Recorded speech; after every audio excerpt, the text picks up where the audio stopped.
2 থেকে 3 দিনে প্রেমিক প্রেমিকাকে বশীকরণ, দাম্পত্য কলহ দূর করা, গোপন রোগের চিকিৎসা সহ দেয়া হয় সব সমস্যা। দেখতেই পাচ্ছেন যে আমার সামনে একজন মুরব্বী মানুষ বসে আছে।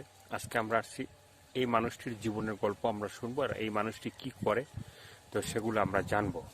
সে একজন সাধারণ মানুষ না, তার ভিতরে অনেক কিছু আছে এবং সে মানুষকে বিভিন্নভাবে উপকার করে থাকে বিভিন্ন মাধ্যমে। তো সেই জন্যই আমরা তার কাছে আসছি। আপনারা অনেক সময় আমাদের বলেন যে ভাই আপনারা শুধু মানুষের যে মেয়েদের ভিডিওগুলো করেন, পুরুষের ভিডিওগুলো কেন করেন না, বা এই জন্যই আপনাদের অনুরোধে যে ভাইটিকে আপনারা দেখতে পাচ্ছেন, এই ভাইটি একজন কবিরাজ। তো তার কাছে আসছি। সে কিন্তু মানুষের নামের উপরে বা নামে বেনামে বা তারা না দেখে যদি তার সাথে কথা বলে, কথা বলার পরে তার নামের উপরে তাকে ওষুধ দিতে পারে। তো সেই জন্যই আসছি। অনেকে দেখা গেছে যে আমাদের ভিডিওগুলো যারা দেখেন তারা দেশের বাইরে থাকেন। তো অনেক সময় আপনাদের অনেক রোগ শোক হয়ে থাকে বা অনেক সমস্যা হয়ে থাকে। তো সেগুলো আপনারা সাথে সাথে ট্রিটমেন্ট করাইতে পারেন না। হয়তো এই লোকের সাথে আপনারা যোগাযোগ করলে সে আপনাদের নামের উপরে তা আপনার চিকিৎসা সে করতে পারবে। তো চলুন আমরা তার কাছ থেকে শুনি তার এই যে কিভাবে সে তার হাতের জাদু বা যে আছে সেগুলো আমরা শুনবো তার কাছ থেকে। আসসালামু আলাইকুম। ওয়ালাইকুম সালাম। কি নাম আপনার? আমার নাম হইল আকবর জাদুঘর। আকবর জাদুঘর জাদুঘর কবিরাজ। হ্যাঁ। তো এই যে এতগুলো কথা বললাম, ঠিক আছে, দর্শকদের উদ্দেশ্যে যে আপনার যে নামে বা বেনামে মানুষের ওষুধ দিতে পারেন, হ্যাঁ, তো সেটা কিভাবে এবং এই কাজগুলো আপনি কিভাবে শিখছেন, কোথা থেকে শিখছেন? আর একজন কবিরাজ মানুষ হিসাবে কিন্তু আমরা যারা জানি, হ্যাঁ, যে অনেক সময় দেখছি যে অনেক কবিরাজ আছে গলায় পইতে থাকে, অনেক মালা থাকে, অনেক কিছু থাকে, হাতের অনেক চুরি বালা টালা থাকে, চুলের অবস্থা অন্যরকমের থাকে। তো সেক্ষেত্রে আপনার কোনো কিছুই নাই, সাধারণ একজন মানুষের মতো। ধরেন আমি উস্তাদ ধরে এগুলি শিক্ষা বিদ্যা করছি। আমি কোনো খারাপ কোনো লোক না, আবল তাবল ভালোবাসি না। আমি যাহা চিকিৎসা করি সঠিকভাবে চিকিৎসা করি।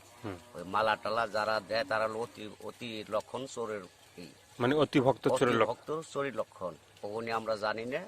তবে আমরা যেটা করি সরাসরি সোজা ভালো মন্দ সবকিছুই করি। যারা প্রেম ব্যথায় বাধ্য হয়েছেন অথবা প্রেম করছেন, শেখ খাইছেন, অথবা টাকা দিছে মাইরা খাইতেছে উঠাইতে পারেন না, আমি সরাসরি কথার মাধ্যমে তার টাকা উঠাই দিতে পারি, অথবা তার প্রেম ভালোবাসা লাগাই দিতে পারি।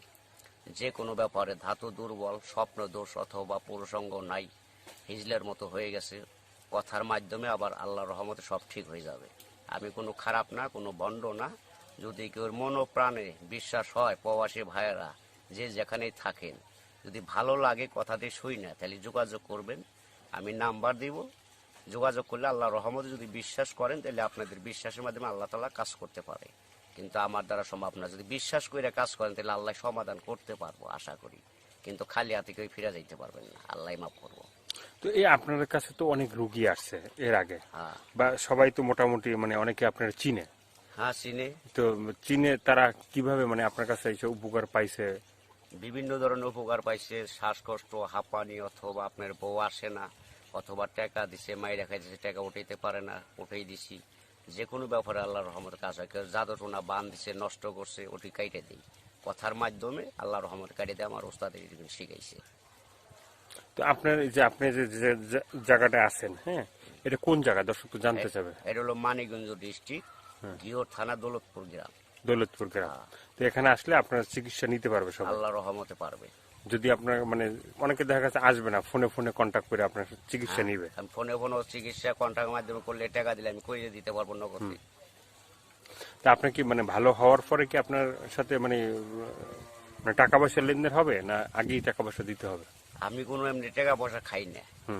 সে যদি ওষুধের মাধ্যমে আমি কথার মাধ্যমে করি, চালান করি, ওই ওষুধের কিছু টাকা লাগবে, ওইটা দিলে আমি নামের পর চালান করে কাজটা সমাধান করে দিতে পারবো।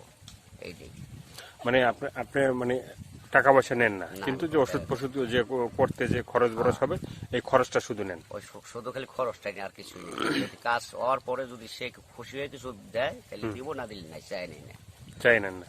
তো দর্শক আপনারা শুনলেন যে এই ভাইটি যে কাজ বাজ করে, হ্যাঁ, বিভিন্ন কাজের কথা তো বললো যে সে কি কি কাজ করে।